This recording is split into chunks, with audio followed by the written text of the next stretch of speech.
Bismillahirrahmanirrahim. Assalamualaikum warahmatullahi wabarakatuh. Alhamdulillah, alhamdulillahilladzi hadana lihada wa ma kunna linahtadiya laula an hadana Allah. Asyhadu an la ilaha illallah wahdahu la syarika lah wa asyhadu anna Muhammadan abduhu wa rasuluh la nabiyya ba'da. Allah Ta'ala fil Qur'anil azim. A'udzu billahi minasy syaithanir rajim. Bismillahirrahmanirrahim. Ya ayyuhalladzina amanu taqullaha haqqa tuqatih wa la tamutunna illa wa antum muslimun. Faqala ta'ala fi ayatil ukhra, ya ayyuhalladzina amanu ijtanibu katsiran minadh-dhanni inna ba'dadh-dhanni ismun wa la tajassasu wa la yabtab ba'dukum ba'dha. Ayyuhibbu ahadukum ayyakula lahma akhihi maitan fakarihtum wattaqullaha innallaha tawwabur rahim. Wa qala aidan ya ayyuhalladzina amanu in ja'akum fasiqun binaba'in fatabayyan am tusibu qauman bijahalatin fatuslihu ma fa'altum nadimin. Hadirin, di era globalisasi pada saat ini ataupun di era industri 4.0 yang saat ini teknologi semakin canggih, informasi dan komunikasi sangat memudahkan segala aspek kehidupan manusia.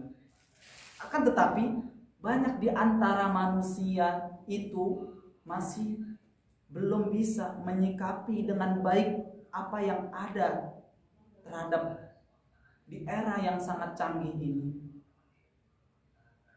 Maka masih banyak di antara kita pun di sini ataupun manusia di luar sana yang masih belum bijak menyikapi jika ada suatu informasi yang datang ataupun sesuatu kabar yang datang dari dia tidak bijak dalam menyikapi tersebut.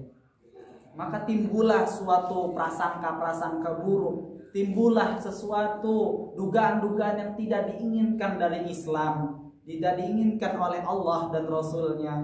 Maka ini merupakan sesuatu tindakan buruk yang menyebabkan dosa-dosa. Timbullah fitnah, timbullah suatu kabar yang tidak ditabayunkan dulu, tidak ditelitikan dulu. Maka Allah Subhanahu wa taala berfirman dalam surat Al-Hujurat ayat 12, posisi sebelah kanan paling atas. Kata Allah Subhanahu wa taala, ya ayyuhalladzina amanu ijtanibu katsiran minadh-dhann. Wahai kalian, wahai orang-orang yang merasa punya iman di dalam jiwanya. Jika di antara kalian merasa punya iman dalam jiwanya, ijtanibu katsiran minadh-dhann.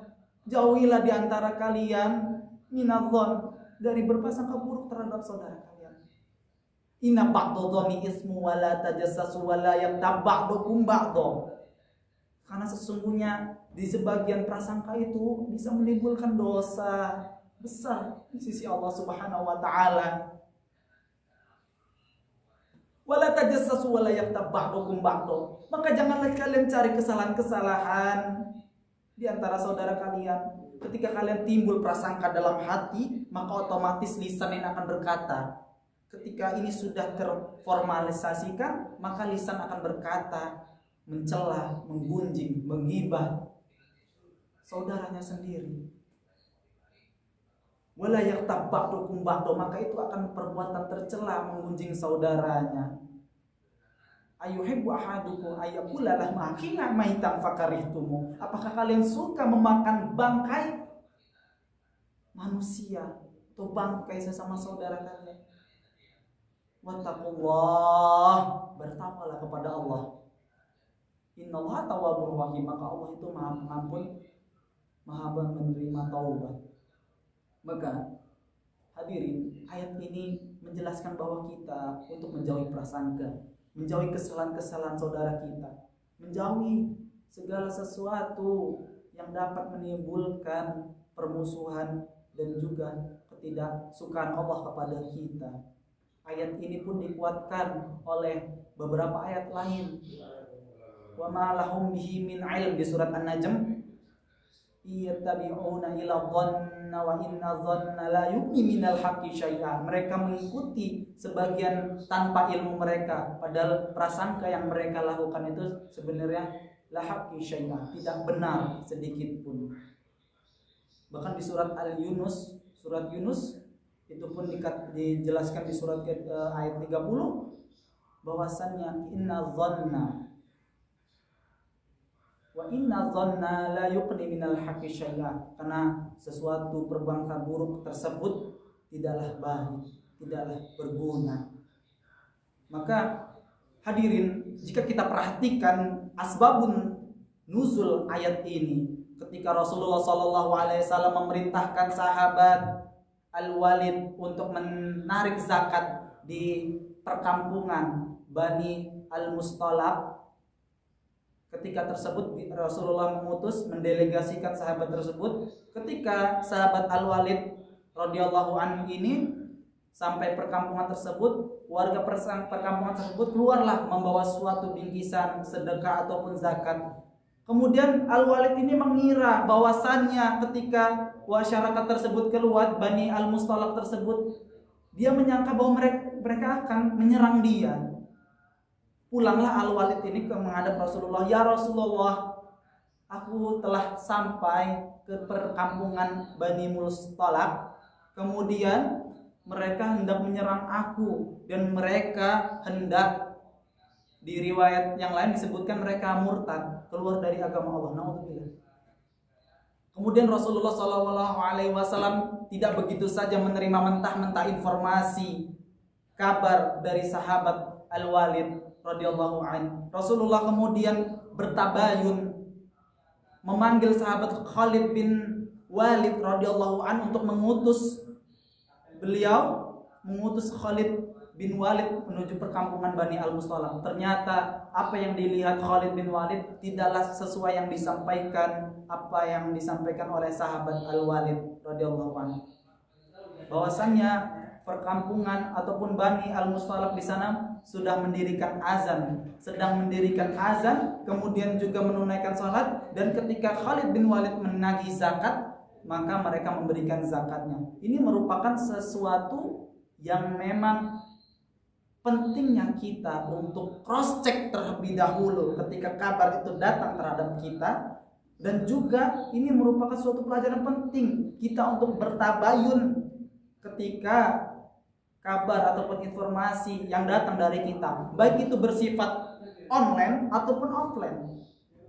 Maka ini pun merupakan perintah Allah Subhanahu wa taala untuk kita. Kata Allah Subhanahu wa taala di surat Al-Hujurat ayat ke-6, posisi sebelah kiri bagian atas. Kata Allah Subhanahu wa taala, "Ya ayyuhalladzina amanu in ja'akum fasikum binaba'in fatabayyan." Wahai kalian orang-orang yang merasa punya iman di dalam jiwanya, ketika datang informasi kepada kalian, ketika datang kabar terhadap kalian, maka fatabayyan, maka bertabayunlah, telitilah sejenak, apakah itu benar ataupun salah, apakah itu informasinya hak ataupun batil, apakah informasinya itu abu-abu atau bersifat gamblang. Maka kita harus teliti, hadirin. Maka kata Imam Sufyan Ats-Tsauri rahimahullahu ta'ala bahwa berprasangka buruk itu terbagi menjadi dua. Yang pertama, berprasangka buruk yang dapat menghasilkan dosa, katanya. Dosa. Ketika dia berprasangka buruk kemudian mengucapkan di lisannya, maka itu dosa. Yang kedua, prasangka yang tidak menimbulkan dosa. Ketika dia datang informasi dan prasangka buruknya itu timbul di hatinya, belum diucapkan di lisannya, maka itu belum dosa. Tapi ini merupakan suatu potensi besar yang bisa menyebabkan dari hati ke lisan yang mengeluarkan kata-kata bisa menimbulkan yang besar, potensi yang besar untuk melakukan dosa. Maka ini harus kita perhatikan, hadirin. Ketika informasi datang, terimalah, kemudian bertabayunlah. Maka hati menguatkan untuk selalu mengarahkan suatu perbuatan yang positif. Husnuzon, jangan suuzon terhadap seseorang. Maka ini hal yang penting. Ada dampak-dampak yang penting ketika kita melakukan suatu prasangka buruk ataupun ghibah, menggunjing ataupun tanpa tabayun, yang pertama hati kita akan gelisah melihat orang. Ketika kita berasangka buruk, hati kita akan timbul gelisah. Kemudian yang kedua, ketika kita berasangka buruk ataupun melakukan keburukan, maka kita akan merasa kesepian. Ketika kita berasangka buruk ataupun menggibah saudara kita akan kesepian, tidak ada yang menemani kita karena kita suka menggunjing saudara kita, suka ngomongin aib orang. Kemudian yang terakhir, ketika kita berasangka buruk terhadap seseorang, maka hidup kita akan tidak bahagia. Maka tujuan dari Al-Quran adalah kita ingin bahagia. Ulaika ala udami rabbihim wa ulaikal muflihun. Siapa orang yang muflihun ini, orang yang bahagia ini? Dzalikal kitabul la raiba hudal lil muttaqin alladzina yu'minuna bil ghaib wa yuqimunas shalah. Orang yang bahagia itu kata Allah, orang yang suka menunaikan salat. Kita ketahui bahwa fungsi salat ialah mencegah dari perbuatan buruk dan fahsya. Inna sholata tanha anil fahsya'i wal munkar. Orang yang sholatnya benar itu kata Allah, dia pasti bisa mencegah dari perbuatan keji dan mungkar, kata Allah Subhanahu wa taala. Maka mustahil jika di antara sampai saat ini Anda sholat 5 waktu tapi tidak bisa mencegah perbuatan keji dan mungkar, maka ada yang salah dengan sholat Anda. Jangan-jangan sampai saat ini sholat, jangankan sholat fardu, sholat sunnahnya Anda kerjakan, tapi sampai saat ini kalian tidak bisa menjaga lisan Anda, tidak bisa menjaga pandangan, tidak bisa menjaga sesuatu yang dilarang oleh Allah Subhanahu wa taala. Maka ini penting hadirin yang harus kita perhatikan.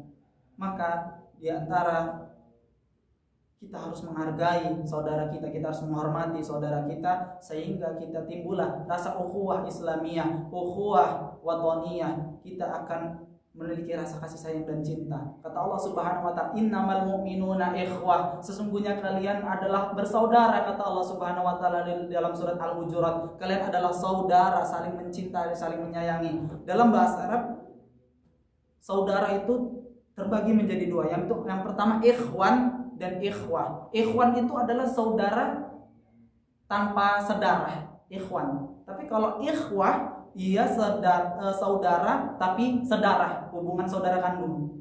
Tapi jika kita perhatikan dalam redaksi ayat ini, innamal mu'minuna ikhwah, sesungguhnya orang-orang mukmin itu bersaudara. Mengapa Allah menggunakan ikhwah, saudara kandung? Padahal orang mukmin itu tidak semua saudara kandung. Biasanya kalau seharusnya Allah menggunakan innamal mu'minuna ikhwan, sesungguhnya orang mukmin itu adalah saudara. Seakan-akan Allah memberikan bahasa balaghahnya, kalian adalah saudara, seakan-akan melebihi saudara kandung kalian, kedekatan kalian. Maka dari ini marilah kita junjung hormatan saudara kita saling menyayangi, jauhilah prasangka buruk, ghibah ataupun ketika informasi datang kita bertabayun. Mungkin itu yang dapat kami sampaikan.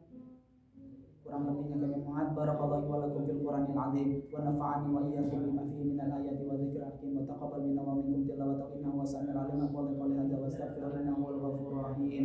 Alhamdulillah wassalatu wassalamu ala Rasulillah sayyidina Maulana Muhammad ibni Abdillah wa ala alihi wa sahbihi wa mawalah. Faqala ta'ala ya ayyuhalladzina amanu taqullaha haqqa tuqatih wa la tamutunna illa wa antum muslimun. Allahumma shalli ala sayyidina Muhammad wa ala ali sayyidina Muhammad kama shallaita ala sayyidina Ibrahim wa ala ali sayyidina Ibrahim wa barik ala sayyidina Muhammad wa ala ali sayyidina Muhammad kama barakta ala sayyidina Ibrahim wa ala ali sayyidina Ibrahim fil alamin innaka Hamidum Majid. Allahumma fir lil muslimina wal muslimat wal mu'minina wal mu'minat al ahya'i minhum wal amwat innaka ala kulli syai'in qadir. Rabbana atina fid dunya hasanah wa fil akhirati hasanah wa qina azabannar. Walhamdulillahirabbil alamin. Wassalamualaikum warahmatullahi wabarakatuh.